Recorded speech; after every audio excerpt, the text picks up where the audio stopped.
everybody, and welcome to the House of Mario, South Australian Nintendo podcast that is backed by a 120 Power Star rating. I'm your host, Drew Agnew, and the doors, episode 274 are open.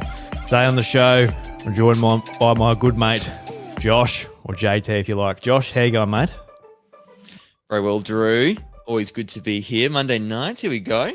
Starting your week off right, I reckon. Listening to us talk about video games, Nintendo and all that. I've had a good week. Keen to talk about my games that I've played this week. Yeah, me too. Been playing a bunch of things over the weekend. It was nice. So I had a sore foot, so I couldn't play soccer. So I had a nice, relaxing Sunday, having a bit of time to dabble in a couple of things, which was fun. But it kind of sucked though, because like our soccer team sucks so much. You know, I love everyone. I'm a part of the problem, don't get me wrong. But the game I missed out on, literally, we won 9-1. Maybe that's a hint. To miss that. Yeah, maybe that's a sign I should miss out more often. Oh, but like, don't you feel like you could have got a goal or something, or like you missed out on some like a pretty fun game? Yeah, well, probably somebody could have like kicked it into my head and it just ricochets into the goal at that point if the score's blown out that much. Yeah, it was a team that we only played like a couple of weeks ago as well, and like we lost 3-1, I think. So I don't know. They must have had a few boys sitting out, injured or out. few injuries. It's a team that they're all made up of like meatworks workers. It's like a big meatworks near that town. And so I'm like, maybe their shift, they're all part of like the one shift rotation or something, and they weren't there. Yeah. I've got no idea what the go was. 12-goal turnaround. That never happens. Bizarre. No, shake up. I'll take the shake points. Up in the Yeah. No, big shake up in the Limestone Coast. Yeah, no, we'll be somewhere around the bottom. If we're not at the bottom, that'll be a win. Because when I was a kid, we used to have a few teams that we could beat. They were like the real good teams that everybody like in the area sort of wanted to play for, and then they were like, you know, the other teams, and we'll probably one of those. But since those teams are like slowly disappeared, they've like left the league or they've, you know, gone bankrupt or whatever, and they've left. Yep. So we've only got like the better teams left to play. So, well, it is what it is. But glad the boys got a win. There you go. Like, how many teams are in this league? I don't know. Probably seven, I think. Okay. Yep. Cool. I love it. I think we talked about this on the show that we might have played each other once. Because I used to live in Lucendale. Yeah, it wasn't the show. It was when I was up in Adelaide for the toy fair. And you said that you played when you lived in the area, like in when did you live down in the southeast? It was like early 99 to 2006. But yeah, in 2006, because Australia got into the World Cup, and like I was part of that. Me and my brothers, oh my god, football! Let's play. Soccer, as we call it in Australia. Let's play some soccer, and drag my parents around to football on Saturdays and then soccer on Sundays, and so they love that. And so, we played for one of the teams, and we would have played against your side, I reckon, once or twice. We didn't play too many games though. We moved like halfway through the season to the next place, but every chance, you know, we're around about the same age, aren't we? So we could have, ran around with each other and tackled each other. I think it's pretty cool to think about. That'd be awesome if we like looked back at like an old photo and like saw us doing a tackle together or something. That'd be pretty cool. So bizarre. Yeah, there were even photos back then. I don't even know. Like I reckon it was 5-6 games we played max, and that was it. Nothing else. You're like, wait a minute. You remember like this like tragic moment you had where you just got like King hit in the back of the head, and it turns out that it was me. You're like, wait a second. Oh, you were the kid who kept crying. Yeah, as you got stretchered off. That's right. Yeah. Yeah. I probably was like the crybaby. I was a big crybaby when I was a kid. Not much has changed. My wife just looks at me like, yeah. I'm not denying it. Enough about the old football. It's not World Cup yet. When is the World Cup? When did that last happen? Not for a couple of years. 2026. Yeah, it's 22 that it happened, wasn't it? Yeah. Got the Olympics It first. feels weird that it's July. I was about to say, it's so weird that it's the Olympics. It doesn't feel like it's time just because it got delayed from 2020. Yeah, it's only been 3 years for us. Yeah, since Japan in 2021, even though it was called 2020 still. Yeah, no, it's so weird. Oh well. Yeah. Just the times. Crazy. It seems a while away still. I don't know. It's one of those weird COVID times. I don't know. Where things seem like they were so far away, but they weren't. I don't know. It's what is time? Last 5 years anyway. It's been weird. Time is just a measurable unit in which we look back on. That's all it is, mate. Keep the philosophy out of this, Drew. I reckon. I reckon a good podcast is you keep it out. Just no, you got a fair point there. A good podcast. You don't make people think. You just don't know. We're just giving them fodder, Drew, aren't we? Yeah, there's a bit of fodder, a bit of silence there. But numbing. Yep, that's it. Enough sports talk, everybody. Thank you very much for listening to the show. Bit of housekeeping before we jump into things. If you want to go over to podcast services, you can leave us a 5-star review.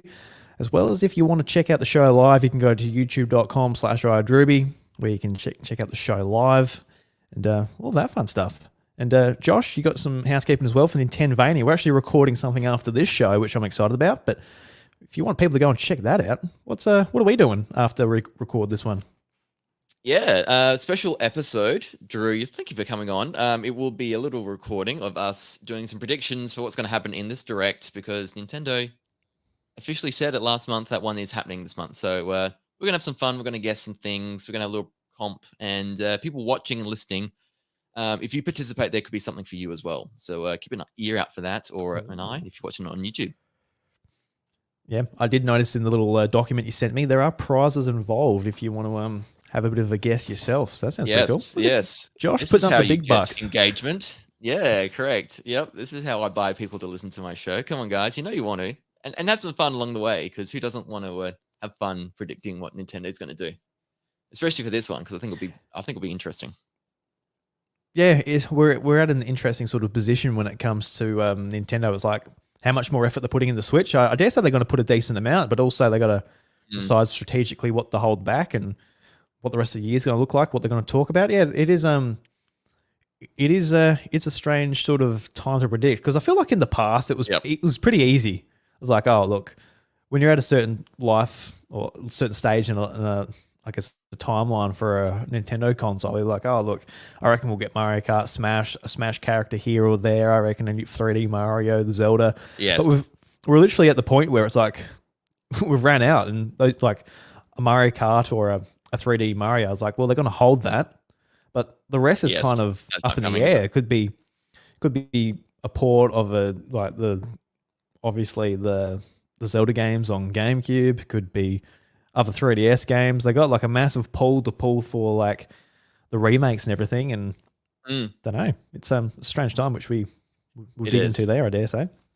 Yeah, it'd be good. There's so many moving parts, delays, and Switch 2 stuff happening later than they thought, and so they bring things forward. They're going to smash that break in case of emergency glass and pull out some games to put out, because Paper Mario was ready over a year ago.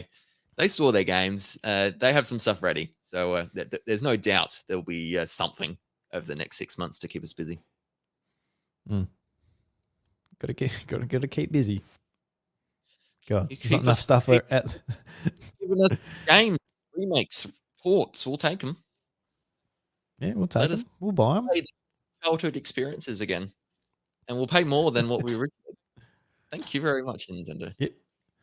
Yeah, Luigi's Mansion 2. Just chuck an extra $20 on it and take away the 3D and just give it to me. You know what I mean?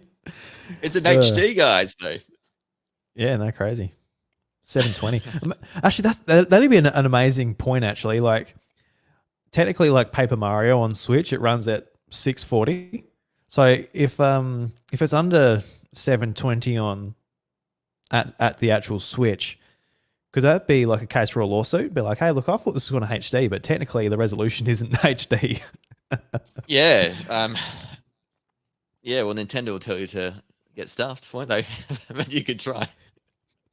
Just spend all your life savings on a lawyer. It's like, hey, look, this game Yeah. isn't technically at the resolution. We're Maybe it'd be sorry. that'd be a good thing to be in the fine print too. So check the Luigi's Mansion 2 fine prints are actually not Actually, it's HD not you in like guys. particular Yeah. areas for a little bit more taxing. Yeah. No. How do you feel It's about true, Luigi's though. Mansion 2? Do you reckon you'll pick it up or? Oh, yeah. Yep. Definitely not. I'm definitely not as excited as Paper Mario. That's for sure. I'm still waiting to hear what's the extra thing that's going to make me buy it, and that must be in the next week or two. Like probably something at this direct, but I don't know. I'm a little worried. There's nothing outside of it's just HD'd, and that's it. Because I haven't talked a lot. I haven't mentioned anything extra. So I'm still waiting for that. I will wait until I hear or see that before I make my choice. But I've never played it properly and finished it. So I reckon I'm halfway through, and I just stopped playing. It was just one of those games I never finished. So I do have reason to go back to it. And Yeah, me too. I enjoyed 3 so much. Yeah. Yeah, I reckon they should retroactively put in Guigi. Fan favorite Guigi. Yes. Yes. Chuck him in there. Yes. I don't know how they just put that mechanic in there, but that'd be a lot of tinkering with the game, wouldn't it, to add Guigi into the mechanics and things? That'd be cool. I don't know if I've ever seen something like that happen in terms of a game mechanic. Like, if they did it in such a way that it actually changed things and how you could go through the level. Yeah, there'd be so many. They'd have to add you'd think they'd just add like an extra mansion or something that would have something like that included. That would be the easy way to do it, wouldn't it? Yeah. Yeah, I could see that happening. But yeah, it just depends on what the next level's doing. Like, who's doing the port? Is it a next level thing? Like, with Intelligent Systems, they were the ones in charge of doing a 1,000-Year Door. Yeah. But yeah, if it's just like another studio just tackling this outside of next level or Nintendo, that probably means that, there won't be any extra content, but which we'll find out. Yeah, that's Personally, right. for me, I'm just happy just to play the 3DS version. Just sort of. So you're not going to pick it up on things.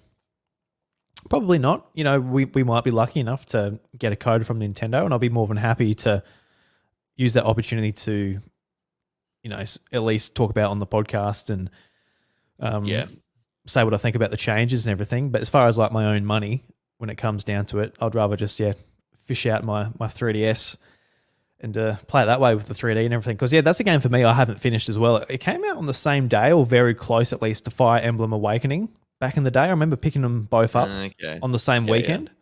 Yeah. So I remember being more drawn to that. I sort of didn't vibe that much with like all of the mansions being like essentially like worlds progressing like in a Mario game. I kind of liked the approach that 1 and 3 eventually took, where it was just one mansion and you're sort of unlocking it as you go. Yeah. But I think it's better.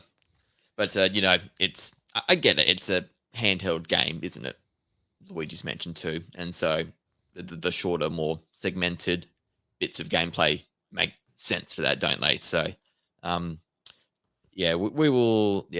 I don't know anything about this game. They haven't done much promo on this, so really waiting to hear that, and it'll be soon. We'll get more details. Soon.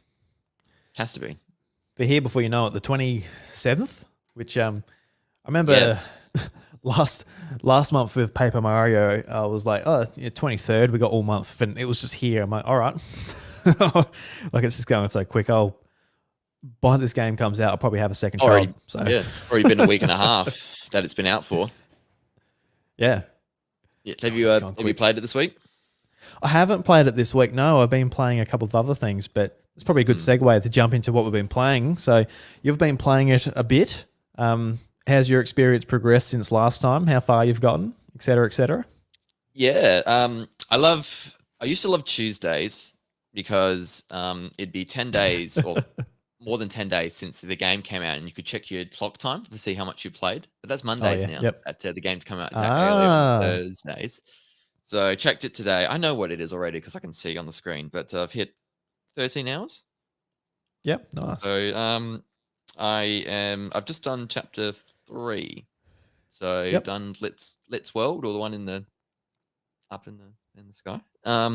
And I try not to say too much, but I don't want to say it's about what it's about. But I don't know. I'm really enjoying it. It's super fun. The whole RPG turn-based stuff, I'm just really vibing with at the moment. And it's been such it's one of those games where I had Sunday afternoon just to myself yesterday, and I just spent over 3 hours just playing this game in between doing some things. But I just bunkered down on the couch. I had my cats on me, purring, and just lounging away as I defeated the boss at the end of chapter 3, and just really enjoyed it. It's so chill, so fun. Just really enjoying the customizing the badges, sort of customizing how I want to be sort of decked out to sort of fight and feel like I get the most out of what I want to do. And I just I love the actual time. And upon reflection, this is a time where Nintendo just allowed things to sort of be creative, and they could have these different characters. There's a character there that all the sort of Toad and Toadette figures. There's ones, there's like a high rolling wag, like a wife and girlfriend only wants to date, like some of the big sort of players in this chapter. I'm not really going to say too much more than that. But then, like, I don't know, just the things they're allowed to do, which you can reflect against Origami King, where it's so vanilla in terms of the characters, and Nintendo's held a tighter leash in terms of, no, this is the brand, these are what the characters are. You don't mess with them. Silly rule, for whatever reason, like merchandise or whatever. But yeah, it's just this real sweet spot where they come from the first game on the 64 and sort of refined a few things, and they still have this creativity to have some fun. And the result is, I think everyone agrees, most people anyway. I haven't really heard anyone say otherwise, that this is this is definitely the best game in the series. And just really enjoying it for that reason. And it's not a short game. I've still got a while to go, but I'm in no rush to finish it anytime soon. I want to keep playing it, but I'm enjoying the ride while it's going. Yeah, no, sounds great. I'm keen to get back to it. I'm sort of in a rough spot when it comes to Paper Mario, because I didn't finish 64. So I'm like, do I just abandon that one for time being, or do I make sure I wrap that one up and then? Yeah, it doesn't really matter.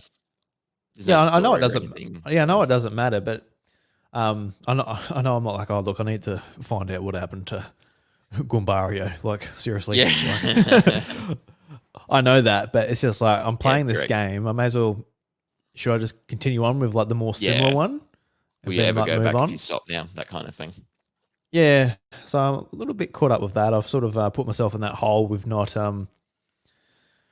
wrapping up the 64 version, but yeah, I'm keen to get back to at least one of them. What I played of like just the opening few hours of Paper Mario Thousand Year Door, really enjoyed that. Just looks beautiful, and can't wait to play some more. But I've been sort of drawn to some other shorter games that I've been playing over the weekend. But I'm keen to talk about them. But anything else? So I that was it for me. Finally just been playing Paper Mario. Yep, all good. Just been playing Hellblade, Senua's Sacrifice. So the first game that came out in 2017. I've been meaning to play this like literally since it come out. So 7 years later, I'm like, all right, fine. I had 7 years to play it before the sequel comes out. The sequel comes out. The sequel. Yeah, I'm like, literally done this with Paper Mario just now. Now Hellblade. I got to play the first one. So yeah, no. I'm like, if I was at school, I'll be way behind on homework. That's for sure. But I was talking to you about my experience with like the opening couple of hours when we were talking on the weekend, and you're like, oh, like, how do you find it? And my answer was just like that was like my initial sort of take on the game. Like, I think it was like 9 o'clock that night. I'm like, look, I've got to make a start on this game, otherwise I'll just never play anything. Especially like something like this, I can't play during the day. It's a little bit scary, a little bit graphic, a little bit full on. Not for Lucas's eyes. Definitely not. So I I started the game and like I was like it hit me with like a bunch of puzzles that you know got me thinking like a little bit too much, I guess, for that time of night. I'm like, oh, look, I just cannot be bothered. And it was I had like no idea what was really happening in the story. So the idea of with Hellblade, it is on Switch. I played it on Xbox Series X, but the idea of the game is that it really dives into psychosis and certain like mental illnesses, and there's a bunch of like voices speaking to Senua, the main character, and if you're wearing headphones, you can just hear them like all around.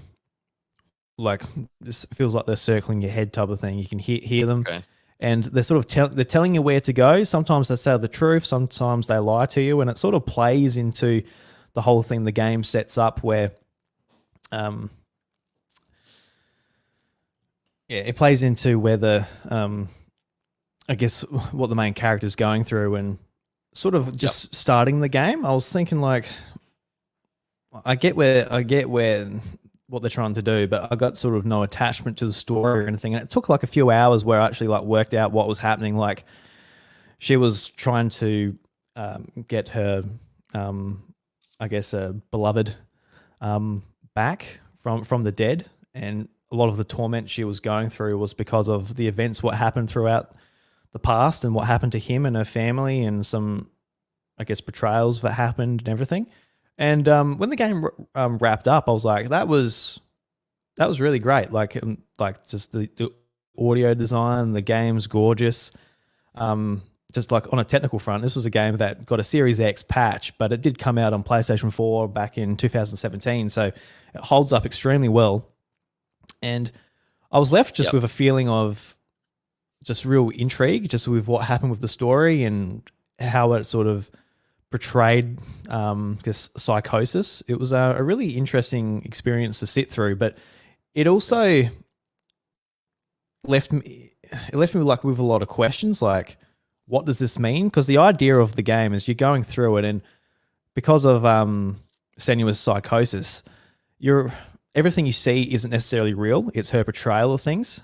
So when you're doing puzzles, that's her trying to work through some emotions and feelings she has. When you're fighting enemies in the game, that could be it could be nothing, or it could be actual enemies, but they're just more demonized. It's really interesting how they set up this world where it is just like a normal medieval world, but it seems more mythological in some ways. That's what they were sort of going for. But ultimately, it left me with a lot of questions that I had to go and look up on Wikipedia and YouTube videos and all this type of stuff. Like, what does this mean? Like, it's a lot more sort of, I guess, leaves stuff up for interpretation, which was really interesting. Yeah, so are you doubting things you see, and like, is it confusing in that way? Like, you don't know what to believe, and kind of like just go along for the ride, I suppose.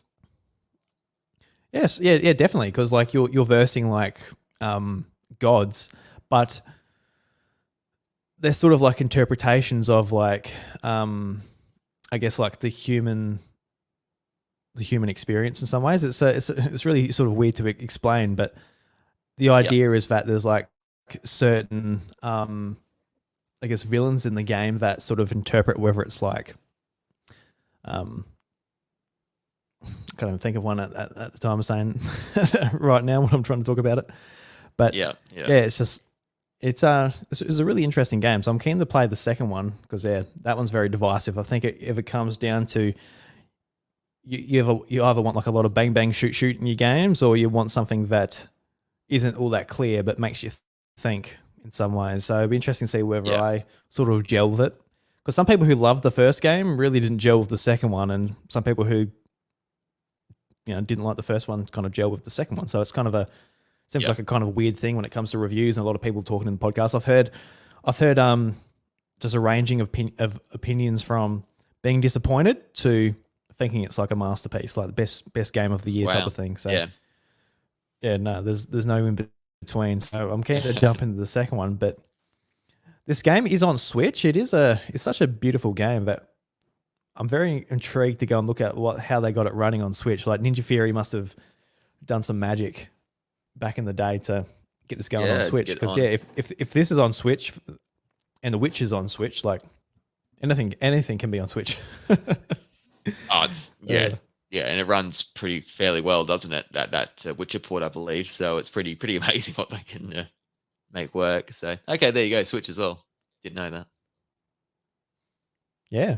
Don't know. Have you looked at this game at all?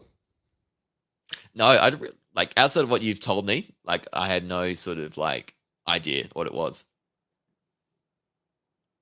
And so this has been out in Stellar Blade as well. All these Blade games. I mean, Paul talked about I think both the other week as well. So that was that's been about it really. With really knowing. Yeah. A lot of Blade games. So yeah, been playing that. So I'll probably jump into the second game later this week, which I'm looking forward to. Yep. They're only short games. I think for me, I think 5 to 10 hour experiences for me at the moment is just what I want. I think that's why I'm sort of leaning towards more of this stuff because Paper Mario being a 30-hour game, that's great and all, but I kind of like just jumping around and experiencing some of that stuff at the moment. So that's kind of why. Now I'm going to move on to a question in the chat, and Wacko Jacko, I wasn't ignoring it, but I was sort of teeing it up for a bit later. But Wacko Jacko says in the chat, finished Splatoon 3 single player or side order yet? Just because you've started it doesn't mean you can't stop trying. But he goes on to ask whether I'll complete it by the end of the year. And my real answer is I don't know. I might. If I feel like playing it, I will play it. But if I don't, I won't. I've got across everything, including Game Pass and Switch and backlog and everything, I've got literally probably God knows how many games. So I'm not going to go and play Splatoon 3 just for the sake of it. But, certainly what I played of side order, I really enjoyed it. But whether it just Salmon run this weekend, Drew. This weekend. What's the event going on this weekend, Josh? It's just Salmon Run on Splatoon 3. You got to... Okay. Oh, you just asked me whether I want to play it. I thought there was an event. No, there's an actual event. You get in there, you get... Okay, there's an event. Yeah. Oh, goody gumdrops.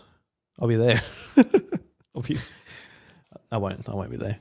I was going to say, don't say that. Then you'll get held to do it. Yeah, I'll be bullied for the next month. Oh, you said you're going to play Salmon Run. But the truth is, I am looking for I guess a game I can jump in and out of, like a multiplayer game, and Splatoon will probably be that. So I do anticipate that I will be playing more Splatoon this year, but it won't be.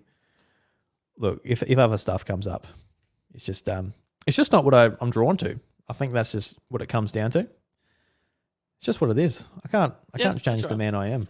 I'm sorry about that, Wacko. It is what it is. Drew, I was happy to get you to start it, and you played a bit of it, and I feel like we got you there, and whether you go back to it is up to you now. Yeah. The fate's in my hands as far as that goes. Correct. Your own destiny to gaming is in your hands now. Mm.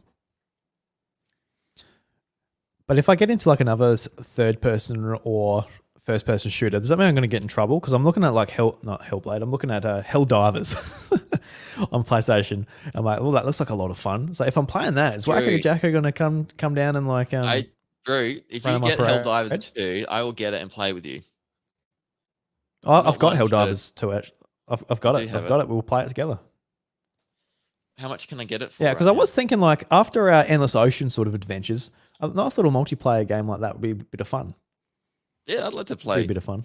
Online with you. Yeah, because Helldivers 2 was on my fantasy critic, and it did pretty well, and it was a bit of a surprise for people. So, you got Helldivers 2. Very nice. Yeah. From what I've seen, look cool.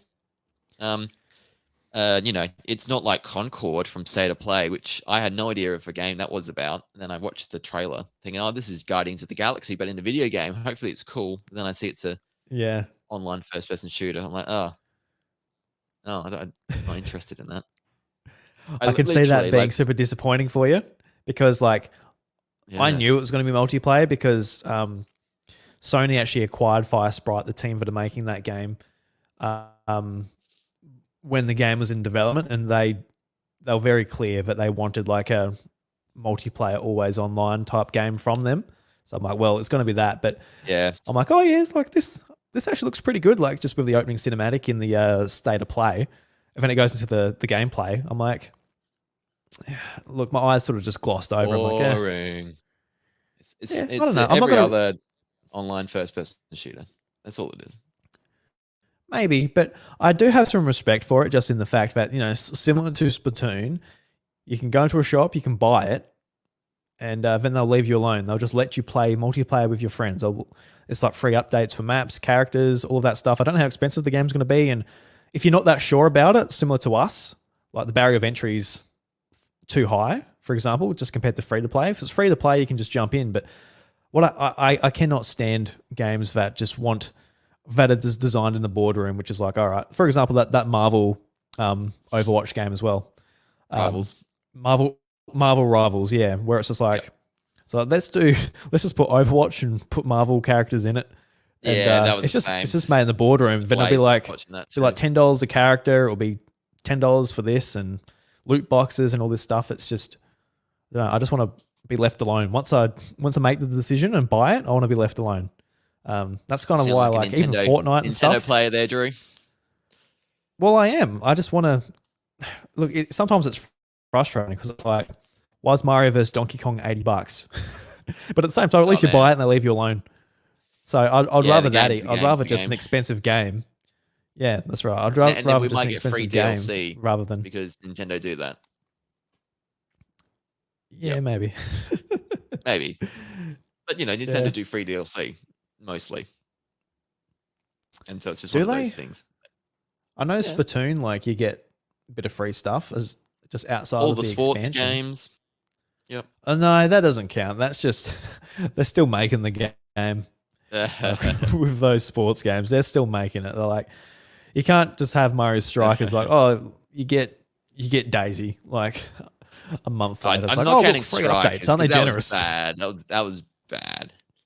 But no, other ones. They've done it with Odyssey before. That was free DLC.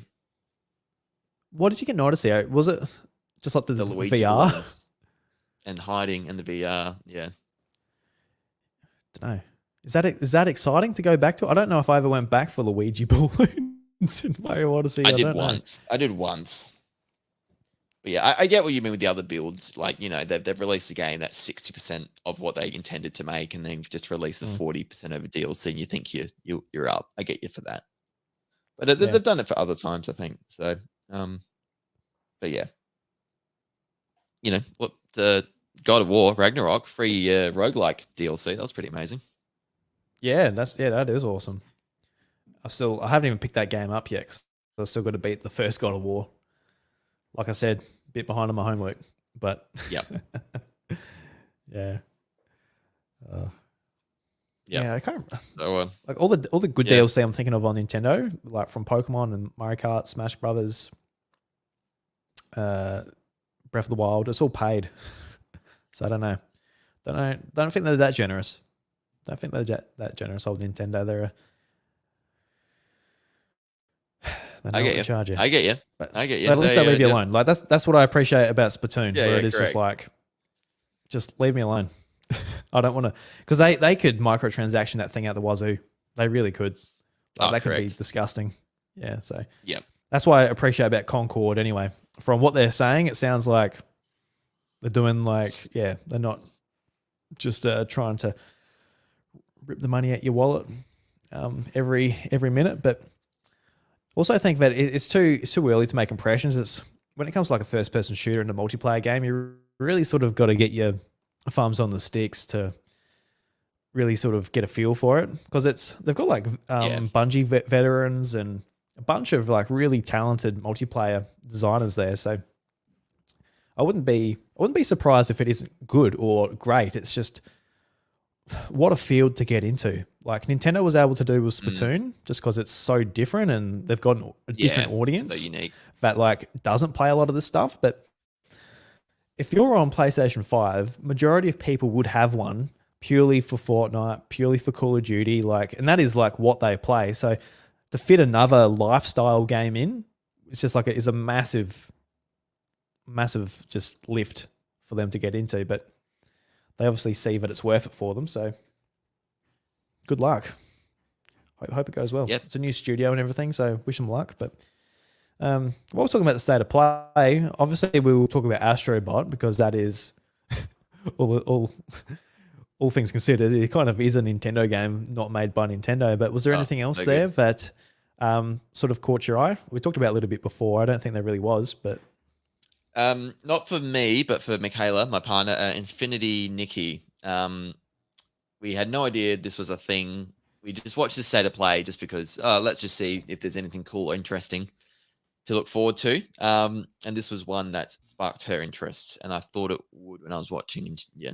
So, this series, is it a mobile game beforehand? Like you dress up well, kind of a game? I don't really know what it is. I never heard of it in my life, but I just, I heard that it was a mobile game, but it looks beautiful. Like it looks fun. But don't know if it's my cup of tea either necessarily. Graphically it is, but gameplay I got no idea. I'm not really into designing things and taking photos of costumes and stuff, but yeah, it is literally a game designed for Michaela. Like through and through. 100%. Like yeah. So no, that was it outside of Astrobot, which looked amazing at the end there. That was thank God for that. I think one thing that sort of frustrates me too is like, especially in PlayStation showcases, they always show off like whether it's Chinese developed or Korean developed, like Stellar Blade is a Korean made game, but they always show off these amazing just third person action games. Oh, that looks amazing. Like, they showed off a couple of them, like with swordplay. There was like, and then it turns out like they're just like Souls games, essentially, like Souls likes, where like they're all about like being hard and just trying to replicate what Dark Souls and everything does. And like I just want action games again, I don't want every game to be replicating like, all right, it's going to be just a real hard slog. You got to get to campfires. You got to unlock the map. It's like, man, I just want an action game. I just want like DMC, like a stylish action game. And like even with Stellar Blade, like I know it's not like a full-on Dark Souls game necessarily, but it does borrow like a lot of elements from that series and what From Software are doing.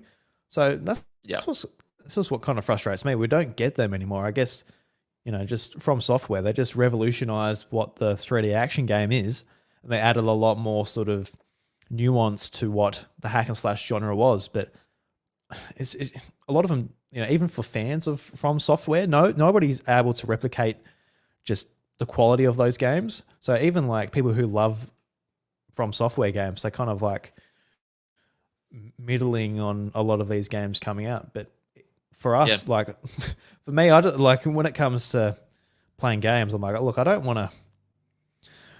I'm not playing it like at lunchtime where I'm like all my energy and focus can be put onto it. I just want to kind of mash a button and maybe die a couple of times and change out my loadout and all that. But and leave it at that. Yeah. Give me a break.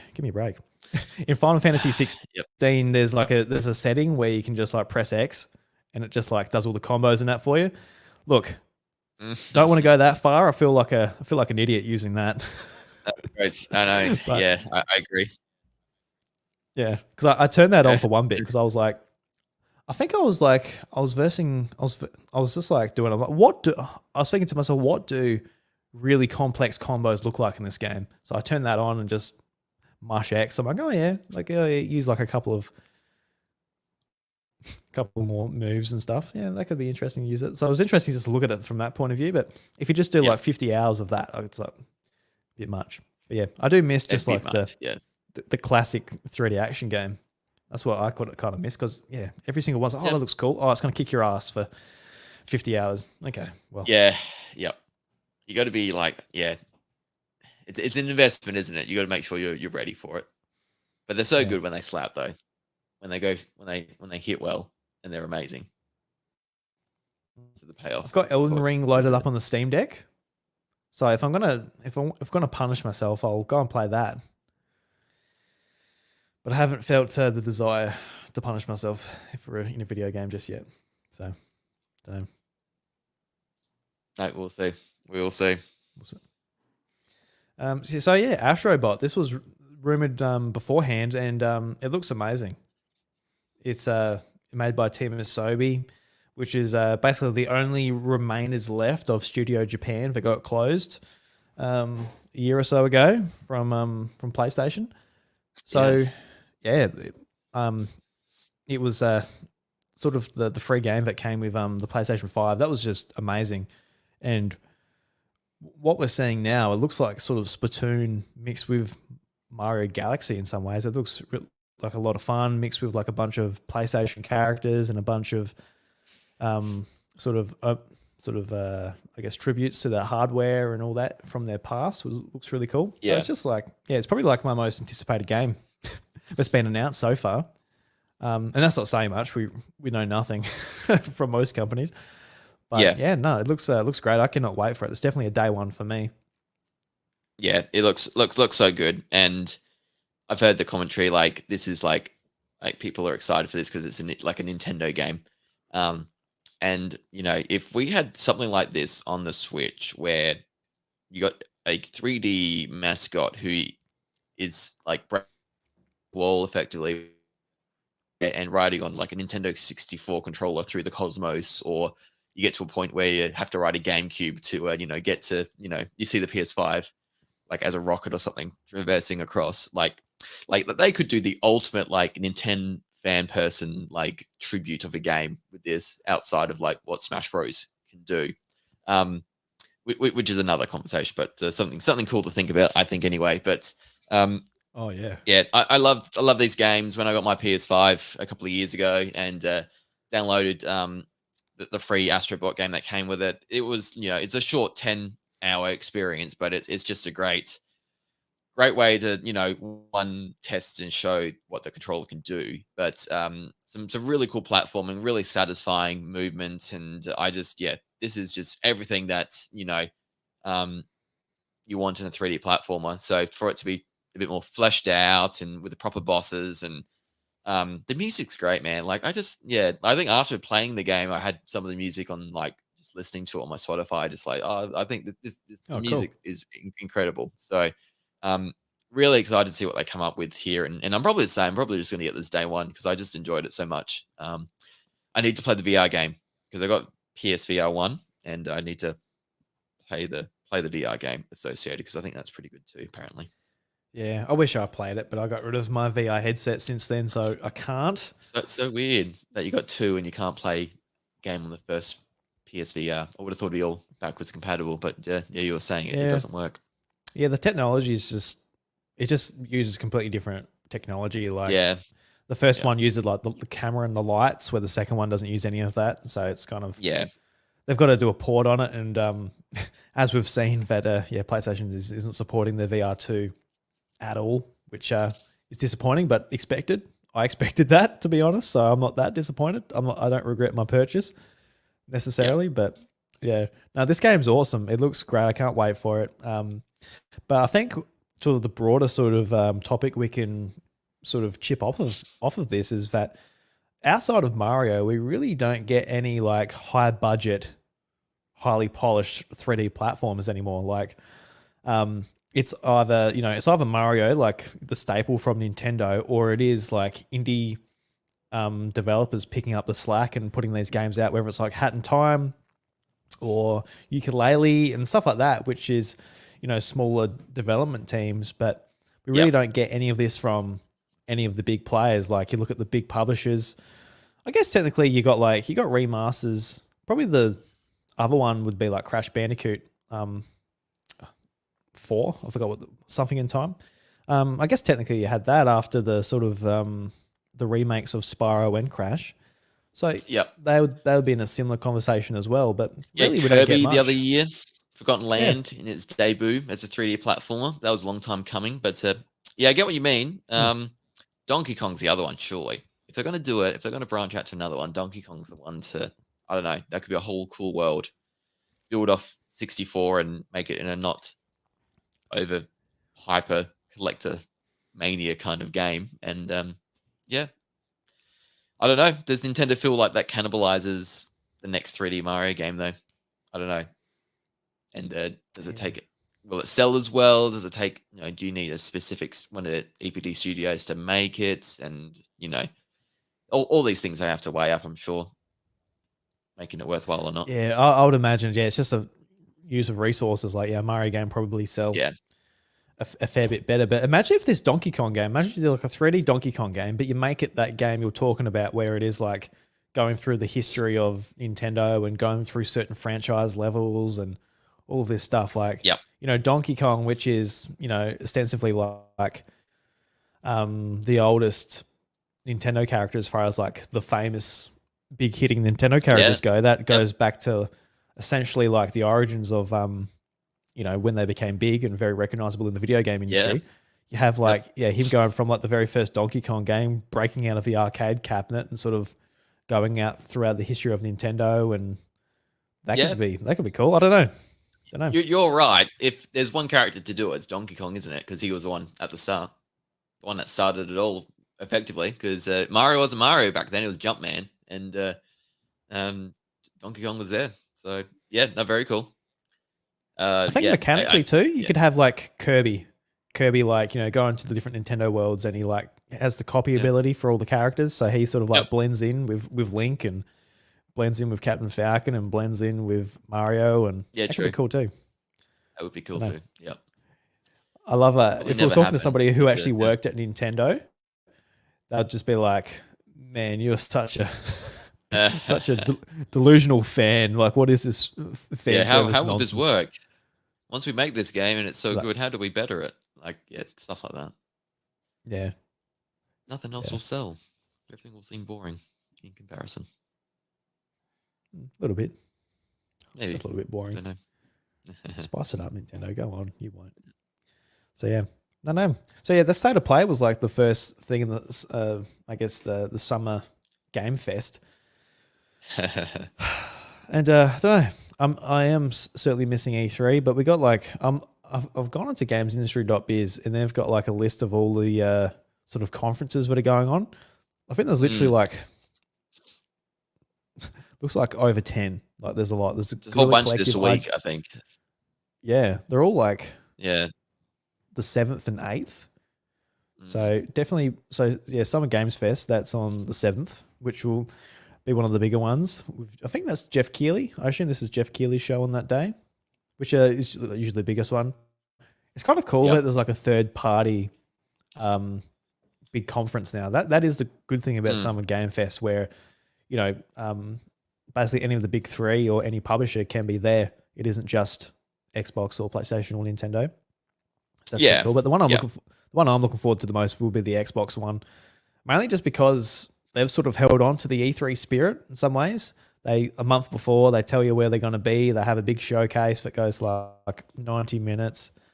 Whereas all the others, including Nintendo, like where it frustrates me. It probably frustrates you too, where they don't give you a date. Like Nintendo Directs, they usually drop like 24 hours or even 48 hours. The announcement before the actual event. But when it comes to June in E3, they at least tell you then, like, all right, we are going to have a digital presentation on this date. We'll see you there 2 weeks' time. Yeah, but, correct. E3 is gone, so they're just like, look, we're going to drop it wherever we want, and Josh can't plan his little predictions episode. God. Except this month I can, because Nintendo said it's coming. Yeah, they just tell you it's coming. You don't know when. Is it coming tomorrow, or is it coming in 3 weeks' time? That's why I need to record this today on the 3rd of June before the video becomes old and irrelevant straight away. Yeah, because I got the text message from you today.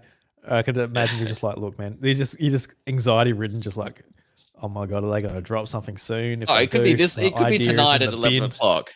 Yeah, it could be. And then I'll get pretty annoyed if that was the case. Also excited. I don't think it's this week though. I think it's next week.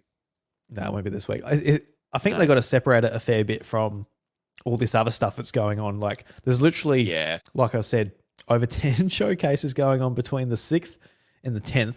So Nintendo's probably like, hey, look, we'll stick away from that. It'll be good. Yeah, yeah. And they're not going to do it just before Luigi's Mansion 2 And so I think, not this week, but the week after is like perfect. Mid to late next week. What about if they do it like the same day? We just mentioned 2 comes out. And the whole thing's just about that. They announce no games. No, can you imagine? Can you imagine? All hell would break loose if they did that. God. But as far as like the showcases you're looking forward to, and I guess games you're hoping for, like apart from Nintendo Direct, is there anything else like you're keen to check out? Whether it's like Devolver or the Summer Games Fest showcase, or even the Xbox thing. Anything you're sort of looking forward to checking out live or anything like that? Yeah, so I always check the big stuff. So the Xbox One will always, outside of PlayStation with the State of Play, the Xbox One will always pick my interest. And then Devolver's so funny. I like, it doesn't matter what the game they announce is. Like some of the videos they've made before revealing things, and just the whole process watching that is hilarious. So yeah, they're the 2 for me. I haven't really watched any of the other things like what IGN have done, or even much of Jeff Keighley's Summer Games Fest. So it's sort of weird, isn't it, how it's all segmented now and not the same. I think what Nintendo does is better in terms of the directs, but for everyone else, it's just a little bit different. Yeah, I am. As far as Devolver goes, hopefully we find out about the Plucky Squire, get a release date or something about that game. So that's probably like another one of my most anticipated games. That game looks gorgeous. Hopefully it's fun, but it looks good. Going between like the storybook and then jumping out into like the fully 3D animation as well. Looks really cool. Yeah. Art designer was the ex-Pokemon art designer, James Turner, who worked at Game Freak. I'm very excited for that. Yep. Oh, yeah. I'm trying to think of it. What else? I don't know. Nothing else for you? PC gaming show. I remember the PC gaming show at E3 every year. It was always like, I never checked that out. I said, nah, we're not doing that. Nah. Do Capcom have something? I don't know. I don't think so.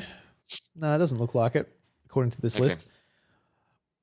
They've had stuff haven't they, around this time? Yeah, I think they had something last year, like especially with like, I think Street Fighter. I think was it last year or the year before, but they had like a lot of like the new Street Fighter to show off and a bunch of stuff. Yeah. But, like we saw Monster Hunter Wild at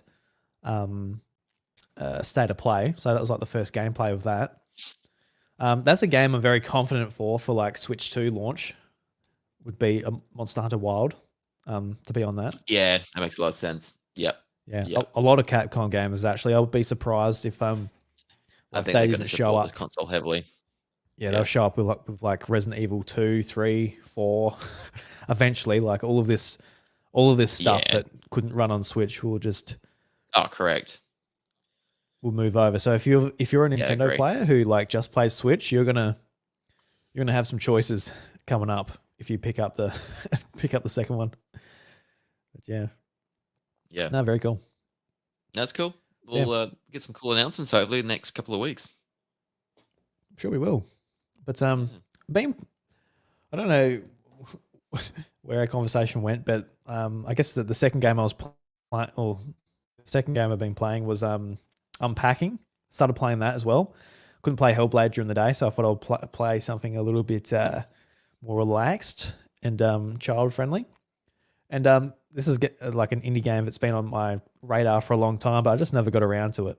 But it's sort of a game, beautiful pixel art, and you've got like a scene of a house, and you're basically just unpacking boxes. Somebody that's like moved into a new home, and it goes through like the process of this young lady's life. So you start off, there's like, in her childhood bedroom, and she moves to college.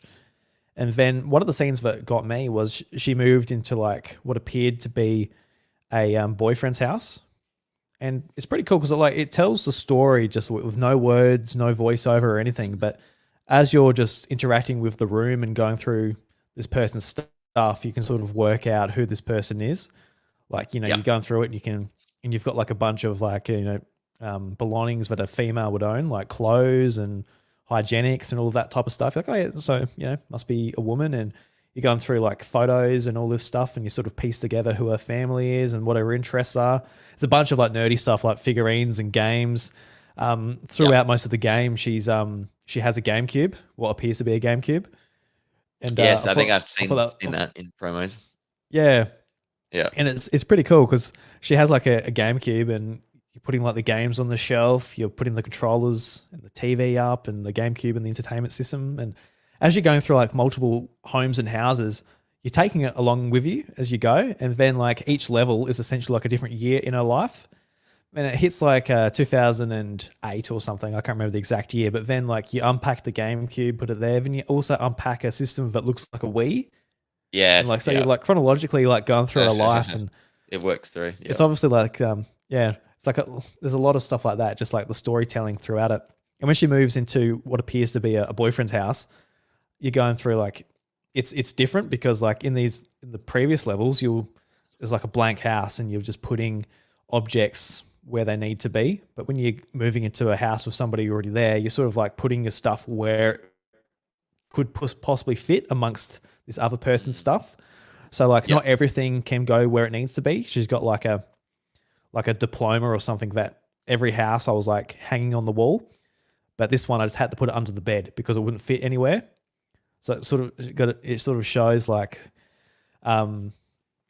just all the, I guess when you go through life, all of the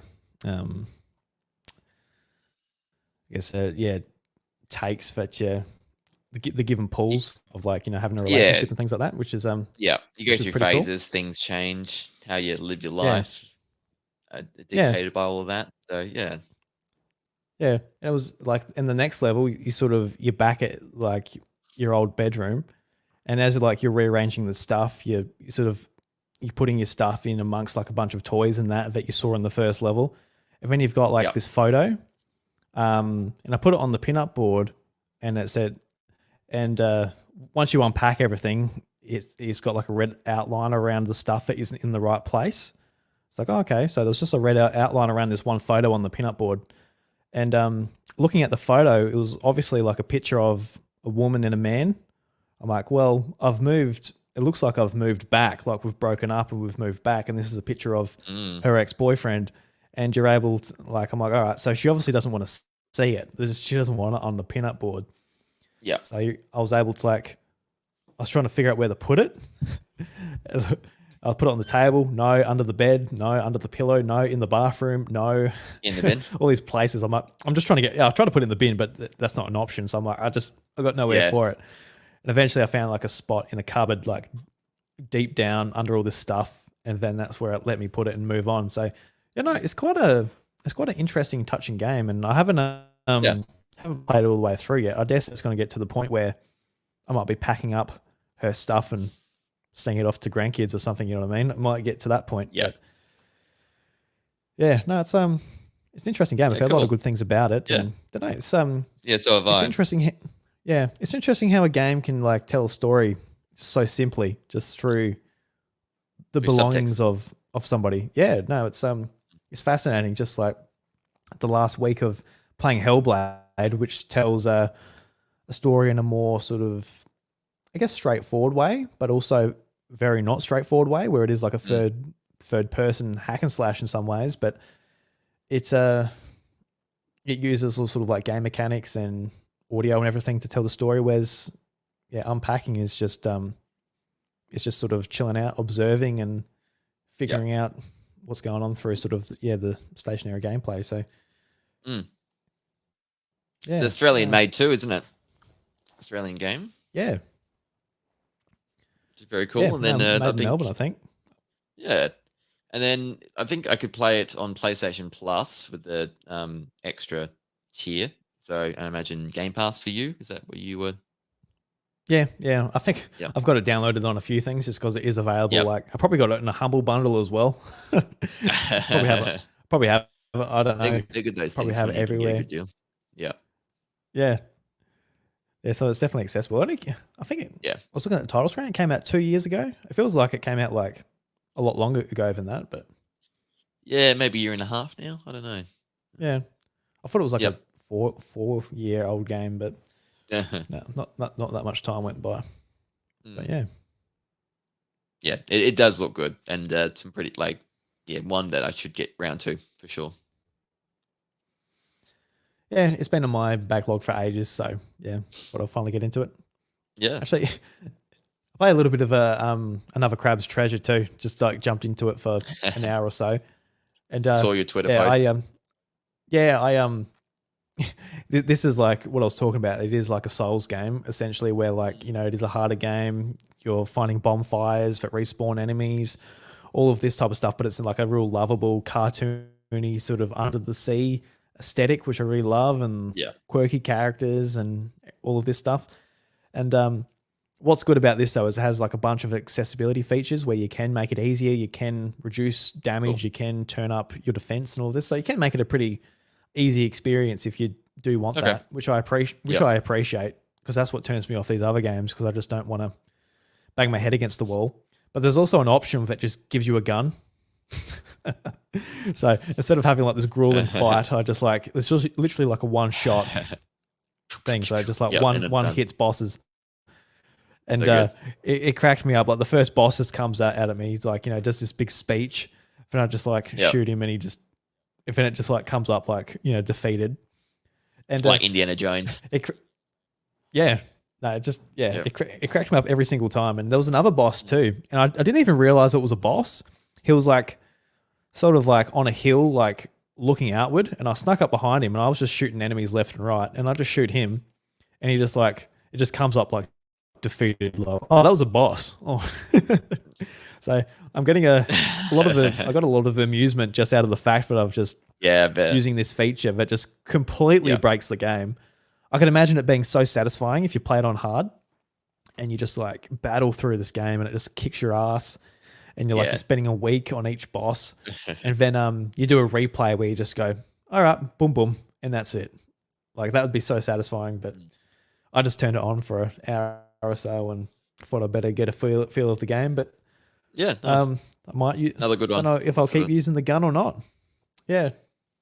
So I just hopped around a little bit on Game Pass this week and had some fun. I've got like a week left, so I thought I'll just get my money's worth.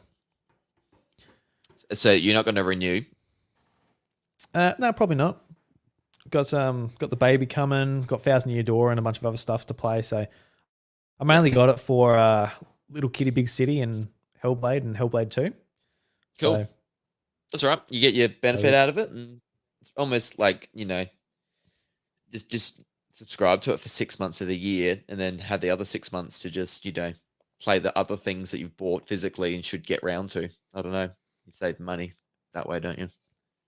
Yeah. Well, even like Little Kitty Big City, that was like a $37 game. And Game Pass is 19. So even just that 2-hour game sort of get you play it in time, and it's a short game, isn't it? It's a very short game. So no brainer. No brainer at all. No. Yeah. Easy peasy. Yeah. Lemon squeezy. Yeah, I think that's what I've been playing. But nice. Bit of variety. Yeah, don't know. This episode was a bit all over the place, but we're sort of reaching the hour, Josh. We've still got to record in 10vania. Anything else you want to touch on, or should we wrap up the show here?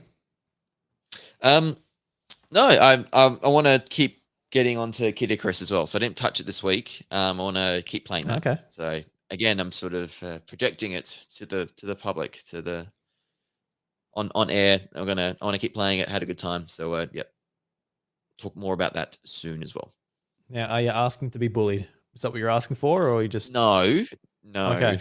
I'm not, because I've played it already. Yeah, fair enough. And I will keep playing it. That's fair enough. I'll let you know, Drew. Don't worry. Yeah. Well, we're at the end of the show, and Wacko Jacko hasn't left a comment after asking about Splatoon, so I think I offended him. You might have jumped off. You might have taken so long to get to it that he just jumped off. We don't know. Lost interest. Yeah. It is what it is. It is what it is. Love you, Wacko. I'll play again just for you. That's not a promise, though. It's not a promise. I'm not doing that to myself again. You set yourself up there, mate. I did. What are you doing? That's funny. All right.